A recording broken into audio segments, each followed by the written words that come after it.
Minute আগে জুলাই সনদ বাস্তবায়ন করেন,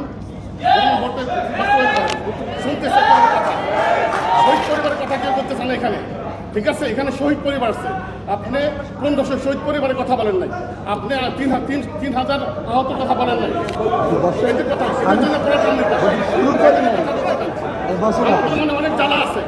আপনাদের এই মিষ্টি মিষ্টি বক্তব্য শুনতে শোনার জন্য আসেনি, কি করবেন এটা বলেন। আপনারা ওয়াদা করছেন জুলাই সনদ বাস্তবায়ন করবেন, তার ওই বক্তব্য সঠিক ছিল মাননীয় স্পিকার। তার ওই সময়ে কৌশলগত অবস্থান এটাই সঠিক ছিল, উনি ওই সময় এই বক্তব্যই প্রয়োজন ছিল, এটা তো আমাদের কোনো দ্বিমত নাই। মাননীয় স্পিকার, আমাকে ডিজিএফআই, ডিবি, এসবি, বাংলাদেশের হেন কোনো গোয়েন্দা সংস্থা নাই যারা আমাকে ইন্টারগেশন করেছে, টর্চার করেছে এবং একটা কথা বারবার বলানোর চেষ্টা করেছিল যে এই আন্দোলন বিএনপি জামাতের আন্দোলন, যারা আগুন লাগিয়েছে তারা বিএনপি জামাতের সন্ত্রাসী, এটা একবার তোমরা শুধু বলো। ডিবি অফিসে শেষ পর্যন্ত আমরা বাধ্য হয়েছি আন্দোলন স্থগিতের ঘোষণা দিতে, কিন্তু কখনো এই কথাটা মাননীয় স্পিকার আমরা বলি নাই। ফ্যাসিবাদ বিরোধী রাজনৈতিক দলের নেতাকর্মীকে আমরা আন্দোলনের সময় থেকে এখন পর্যন্ত কখনো আমরা অস্বীকার করি নাই। কিন্তু একটা জায়গা আমরা ফারাক করতে চাই, যে এই গণ অভ্যুত্থান কোনো দলীয় আন্দোলন নয়। 90-এর গণ অভ্যুত্থান, 69-এর গণ অভ্যুত্থান থেকে এই গণ অভ্যুত্থানের পার্থক্য রয়েছে মাননীয় স্পিকার।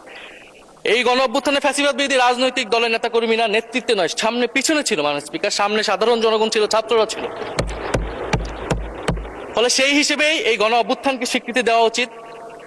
আমাদের দুর্ভাগ্য, এই দুর্নীতিবাজ, অপদার্থ, মিথ্যুক, গণহত্যার দোসর এখনো বাংলাদেশের রাষ্ট্রপতি, একটা নির্বাচিত সরকার মাননীয় স্পিকার। এখন তো চাইলেই বিএনপি রাষ্ট্রপতি পরিবর্তন করতে পারে সরকার, এবং আমরা বিশ্বাস করি বিএনপিতে সেই ধরনের যোগ্য আস্থাভাজন ব্যক্তি নিশ্চয়ই রয়েছেন। যারা শহীদ হয়েছিলেন, শহীদ পরিবারদের যে সকল সুযোগ সুবিধা দেওয়া হয়েছিল অন্তর্বর্তী সরকার থেকে, সেই সব কিছু অব্যাহত থাকবে এবং বর্তমান সরকার সেটা আরো বৃদ্ধি করবে মাননীয় স্পিকার, শহীদ পরিবার এবং আহত যোদ্ধাদের জন্য। মাননীয় স্পিকার, আমি যখন ইন্টারমিডিয়েটে পড়ি, খালেদা জিয়া তখন গ্রেফতার হন এবং তার পরের দিন আমার বাবা রাজনৈতিক মামলায় গ্রেফতার হন। আমার মা আমাকে নিয়ে থানায়, কোর্টে এবং কারাগারে আমি আমার মায়ের সাথে ঘুরেছি মাননীয় স্পিকার। আমি জানি আমার এই অভিজ্ঞতা বাংলাদেশের লাখ লাখ মানুষের, ফ্যাসিবাদ বিরোধী আন্দোলন রাজনৈতিক কর্মী যারা রয়েছে তাদের সকলের একই অভিজ্ঞতা মাননীয় স্পিকার। মাননীয় স্পিকার, সেই অভিজ্ঞতা থেকেই বিশ্ববিদ্যালয়ে যখন এসেছি প্রথম, মনে হয়েছে যে এই প্রজন্ম হিসেবে আমাদের একটা দায়বদ্ধতা আছে। আমার সামনে একজন স্বৈর শাসক থাকবে, বাংলাদেশের একজন ছাত্র হিসেবে আমি এটা মেনে নিতে পারিনি মাননীয় স্পিকার প্রথম বর্ষ থেকে। অধিবেশনের দিনের আলোচনায় আমাদেরকে আরো বেশি অবাক করলেন মাননীয় অর্থমন্ত্রী। ফলে অর্থ সেক্টরের কিছু বক্তব্য দিয়ে আলোচনা শুরু করছি।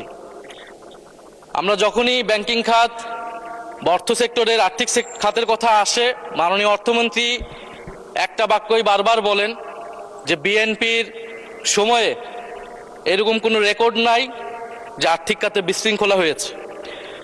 উনি কিছুক্ষণ আগে অস্বীকার করলেন যে বাংলাদেশ ব্যাংকের গভর্নর একটা রাজনৈতিক নিয়োগ, তাদের দলের নির্বাচন কমিটির সদস্য, এবং তিনি এটা অস্বীকার করলেন। আমি মাননীয় স্পিকার টিআইবির একটা তথ্য আপনাদেরকে দিচ্ছি।